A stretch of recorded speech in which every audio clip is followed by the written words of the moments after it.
నమస్తే, welcome to our channel. నేను సౌజన్య. Almost 15 సంవత్సరాలు అంటే ఉమ్మడి రాష్ట్రంగా ఆంధ్రప్రదేశ్ ఉన్నప్పుడు 10 సంవత్సరాలు చంద్రబాబు నాయుడు గారు ప్రతిపక్ష నేతగా ఉన్నారు. అలాగే విభజన అయిన తర్వాత కూడా 5 సంవత్సరాలు ప్రతిపక్ష నేతగా చంద్రబాబు నాయుడు గారు ఉన్నారు. ఇప్పుడు చంద్రబాబు నాయుడు గారు అలా ప్రతిపక్ష నేతగా ఉంటూ ఆయన పోరాడి విజయాలు సాధించడానికి సంబంధించి ఇప్పుడు ప్రతిపక్ష నేతగా ఉన్నటువంటి తెలంగాణలో కేసీఆర్ గారు, కేటీఆర్ గారు, చంద్రబాబు నాయుడు గారి అనుభవించింది ఏంటి అనేది ఇప్పుడు చవి చూస్తున్నారు అన్నట్టుగా టాక్ వినిపిస్తోంది. చాలా నేర్చుకోవాలి చంద్రబాబు నాయుడు గారిని చూసి అని చెప్పేసి అని కామెంట్ చేస్తున్నారు కేసీఆర్ గారు అని అంటున్నారు. ఇది ఎంతవరకు వాస్తవం ఏంటి? ఈ అంశానికి సంబంధించి మనతో మాట్లాడడానికి, వారి విశ్లేషణను మనతో పంచుకోవడానికి ఈరోజు మనతో పాటు ఉన్నారు సీనియర్ జర్నలిస్ట్ దుర్గా కుమార్ గారు ఉన్నారు. వారితో మాట్లాడదాం. నమస్తే అండి. నమస్కారం. మా సౌజన్య వీక్షకులు కూడా నా నమస్కారం. ఉమ్మడి ఆంధ్రప్రదేశ్లో ఉన్నప్పుడు చంద్రబాబు నాయుడు గారు 10 సంవత్సరాలు ప్రతిపక్ష నేతగా, విభజన అయిన తర్వాత మళ్ళీ గెలిచారు. కానీ ఇప్పుడు 5 సంవత్సరాలు ప్రతిపక్ష నేతగా ఉన్నారు. సో అలా ఆయన ఏం పోరాడారు, ఏం విజయాలు సాధించారు అని ఇప్పుడు ప్రతిపక్షంలో ఉన్నటువంటి తెలంగాణలో ప్రతిపక్ష నేతగా ఉన్నటువంటి కేసీఆర్ గారికి తెలుస్తోంది. ఆయన ఎందుకంటే ఆయన అనుభవిస్తున్నారు కాబట్టి. సో అసలు ప్రతిపక్ష నేతగా ఉండడం ఎంత కష్టంగా ఉంటుంది, ఎంత భారంగా ఉంటుంది అనేది ఇప్పుడు మాకు తెలుస్తుంది. కాబట్టి చంద్రబాబు నాయుడు గారికి మేము నమస్కరించాలి, దండం పెట్టాలి అన్నట్టుగా కామెంట్ చేస్తున్నారని చెప్పేసి అంటున్నారు. ఇది ఎంతవరకు వాస్తవం ఏమంటారు? 100% వాస్తవం. అధికారాంతమును చూడవలే అయ్యగార్ల చక్కదనములని, అధికారం ఉండంతసేపు బ్రహ్మరథం పడతారమ్మా. అన్నీ జరుగుతాయి, నా మాటే శాసనం అన్నట్టుంటుంది. కానీ అధికారం లేనప్పుడు ఇవాళ వాళ్ళు నీళ్లలో నుంచి బయటపడ్డ చేపల్లాగా గిలగిలా కొట్టుకుంటున్నారు. వచ్చిన రెండో రోజుకే రేవంత్ రెడ్డి గారి మీద నువ్వు అది అమలు చేయలేదు ఏంటి, ఇది అమలు చేయలేదు ఏంటి అని వచ్చిన రెండో రోజుకే, అంటే వాళ్ళకి ఆ సహనం అనేది కోల్పోయారు. ఆ సహనం లేదు. ప్రతిపక్షం కొత్తగా ఒక పార్టీ కొత్తగా అధికారంలోకి వచ్చిందంటే ఆ పార్టీకి కనీసం ఒక 6 నెలలు ఊపిరి పీల్చుకునే అవకాశం ఇవ్వాలి. ఎందుకంటే అన్నీ చక్కదిద్దుకోవాలి. అంతకుముందు ఉన్న, ఇప్పుడు సపోజ్ మీరున్నారమ్మా, ఒక ఫర్నిష్డ్ హౌస్లోకి మిమ్మల్ని పంపించాము. మీ అవసరాలు వేరు, అంతకుముందున్న వ్యక్తి అవసరాలు వేరు, ఆ కుటుంబ అవసరాలు. ఇప్పుడు మీ కుటుంబ అవసరాలకి మీరు తగ్గట్టు దాన్ని రీసెట్ చేసుకోవటానికే కొంత టైం పడుతుంది, మీరు అడ్జస్ట్ అవ్వటానికి. అట్లాగే ఇప్పుడు కొత్తగా రేవంత్ రెడ్డి గారు వచ్చి రాగానే వీళ్ళందరూ కూడా చాలా ఘాటు విమర్శలు, తర్వాత ఆ పార్టీ మీద డిమాండ్లు పెట్టడం ప్రజలు కూడా హర్షించలేకపోయారు. నిన్నటిరాక మీరు అధికారంలో ఉన్నారు కదా, మీరేం చేశారు? మిమ్మల్ని వద్దనే కదా మేము కొత్త పార్టీని అధికారంలోకి పెట్టాము. మీరు ఇప్పుడు ఇంతంత సవాళ్ళు ఇస్తున్నారు. మీరు అధికారంలో ఉన్నప్పుడు ఎందుకు చేయలేకపోయారని ప్రజలు శాసనసభలో ప్రశ్నించలేకపోయినా వాళ్ళ ఇళ్ళ దగ్గర చర్చ అయితే జరుగుతుంది కదమ్మా. ఇప్పుడు ఇవాళ రేపు అన్నీ కూడా మీడియాలో ప్రత్యక్ష ప్రసారాలు అవుతున్నాయి. గతంలో అయితే ఓన్లీ రాయటం ద్వారా రిటర్న్గా చూసేవాళ్ళు పేపర్లో, అది కొద్దిమంది.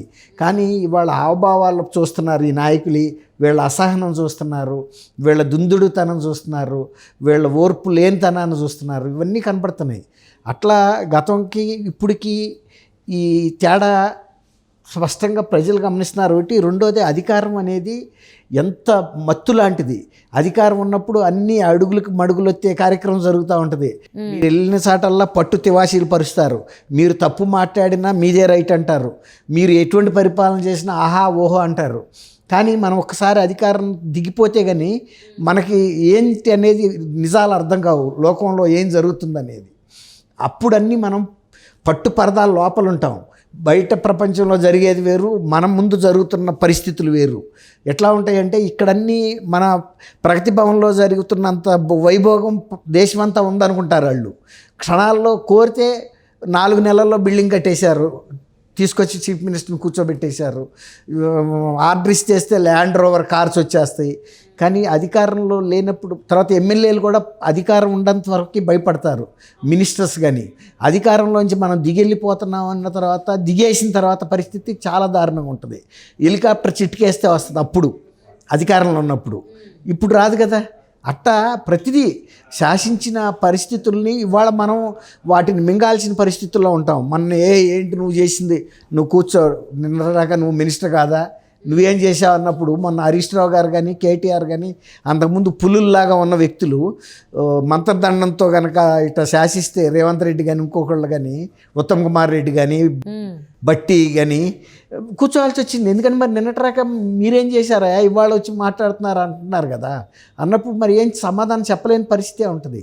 అందువల్ల ఏంటంటే గౌరవంగా ప్రతిపక్షంలో కూడా ఉండటం కూడా ఒక ఆర్ట్, తెలిసి ఉండాలి, విద్య. ఇప్పుడు అధికారాన్ని ఎవరైనా ఉపయోగించగలుగుతారు. అధికారంలో లేనప్పుడు కూడా మనం సంయమనం కోల్పోకుండా, మన గౌరవం కోల్పోకుండా అధికార పక్షాన్ని ఒక స్థాయిలో విమర్శిస్తూ మన గౌరవాన్ని మనం కాపాడుకోవాలి. తర్వాత మన పార్టీని మనం సమర్థించుకురావాలి. అధికారం లేనప్పుడు అనుచరులు మన వెంట రారు, వేరేగా ఉంటుంది వాళ్ళ ప్రవర్తన. అప్పుడు మేనేజ్ చేసుకున్నాడే అసలైన నాయకుడు. సో ఇప్పుడు కేసీఆర్కి కేటీఆర్కి అసలు అధికారం లేకపోవడం చేతుల్లో అసలు పార్టీని నిలబెట్టుకోవడం అనేది చాలా తడబడుతూ చేస్తున్నారు, చాలా తడబడుతున్నారని కూడా వార్తలు బయటకు వస్తున్నాయి. ఇప్పుడు వాళ్ళ తడబాటు అసెంబ్లీలోనే కనపడుతుంది, వాళ్ళ తొందరపాటు. ఇప్పుడు కొంచెం రోజులు, మీరు ఒక వారం రోజులు 10 రోజులు కూడా అవ్వకుండానే ఇవాళ అది కాంగ్రెస్ పార్టీ మీద ఇన్ని బళ్ళు తోలుతున్నారు కదా. మరి వాళ్ళు 10 ఏళ్ళు మీరు ప్రభుత్వంలో ఉన్నప్పుడు మీరు చేసే అన్ని విధానాలని వాళ్ళు వ్యతిరేకించినా కూడా వాళ్ళు శృతి మించలేదు కదా వాళ్ళ పరిమితి. ప్రతిపక్షం లేకుండా చేసుకున్నారు కదా. అవును అవును. ఇప్పుడు అందువల్ల ఇప్పుడు ఏంటంటే ఒక ప్రతిపక్షంలో కూర్చోవటం అనే ఆర్ట్ వీళ్ళకి తెలియట్లా, వాళ్ళకి అసలు అది కుదరట్లా. ఇంతవరకు అధికార పక్షం వైపు ఉన్నారు వీళ్ళు, ట్రెజరీ బెంచెస్ వైపు. ఇప్పుడు అపోజిషన్ బెంచెస్ వచ్చినప్పుడు ట్రీట్మెంట్ తేడా ఉంటుంది. ఆ రోజు స్పీకర్ వీళ్ళ మనిషి, ఎంత కావాలంటే అంత టైం తీస్తారో తీసుకుంటారు. మిగిలిన వాళ్ళు కూర్చోమని బలం ఎక్కువ ఉంది, సంఖ్యాబలం. ఏళం చేసేవాళ్ళు, కూర్చో నువ్వేంటి అది ఇది అని. ఎవరినైనా కొంచెం దురుసుగా ప్రవర్తించారు. అదే కదా వీళ్ళ ఓటమికి కారణం. ఇవాళ ఇప్పుడు ప్రజలనేను ప్రతిపక్షాలని, ఇప్పుడు ఆయన అసలు ప్రజాభవన్లోకి, ప్రగతి భవన్లోకి మనుషులు వెళ్ళేవాళ్ళు కాదు కదా. ఇవాళ ఆ తేడా ఈయన చూపించాడు కదా. అట్లా ప్రతిపక్షంలో ఉండటం అనేది వీళ్ళకి ఇప్పుడు అలవాటు లేదు. రావటం అధికారంలోకి వచ్చేసారు ఒక ఉద్యమ పార్టీగా అధికారంలోకి వచ్చిన తర్వాత వాళ్ళకి అన్ని భోగలాలస తత్వంతోనే గడిచిపోయింది జీవితం. మరి వాళ్ళ వచ్చి అసెంబ్లీలో ప్రతి వాళ్ళు ఈయన మాటలు అంటుంటే వీళ్ళు కొంచెం తట్టుకోలేకపోతున్నారు. అంటే వెళ్ళి చూపిస్తుంది తట్టుకోలేకపోతున్నారు. ఇప్పుడు చంద్రబాబు పడిన కష్టం ఇప్పుడు ఆయన ఎన్ని మేము రిటర్న్ గిఫ్ట్ అనేది ఒక పాపులర్ చేసిందే వీళ్ళు హేళనగా. ఆయన ఇక్కడ కంటెస్ట్ చేశాడని అక్కడ ఓడించి నీకు రిటర్న్ గిఫ్ట్ ఇచ్చామన్నారు. మరి వీళ్ళకి కూడా రిటర్న్ గిఫ్ట్ అందింది కదా. ఎవరిచ్చారు ఇది? అసలు వాళ్ళకి తెలియట్లా, ఎవరిచ్చారో కూడా తెలియట్లా. వాళ్ళే ఇచ్చుకున్నారు. అదే అంటున్నా, వాళ్ళు ఇచ్చారా, చంద్రబాబు ఇచ్చాడా, జగన్మోహన్ రెడ్డి ఇచ్చాడా, తెలియట్లా.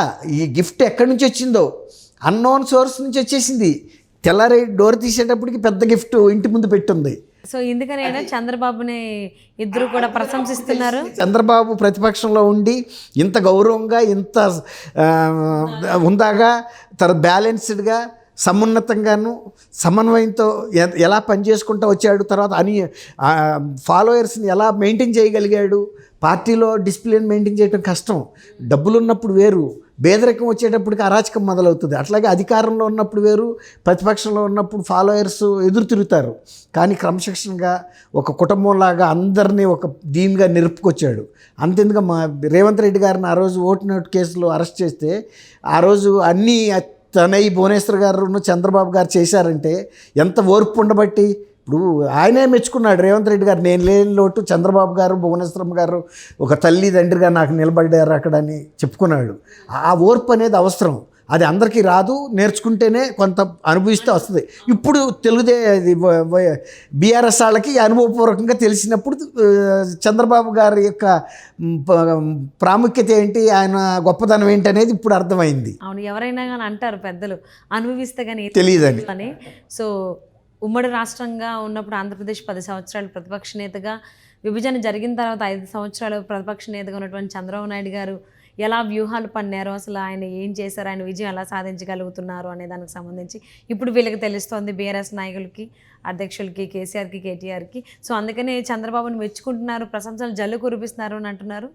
ఏదైనా చూసి నేర్చుకుంటే మంచి అనేది మంచిదేనండి. And thank you so much for spending your valuable time with us, Durga Kumar garu. Thank you అమ్మ. సౌజన్య వీక్షకులు కూడా నమస్కారం.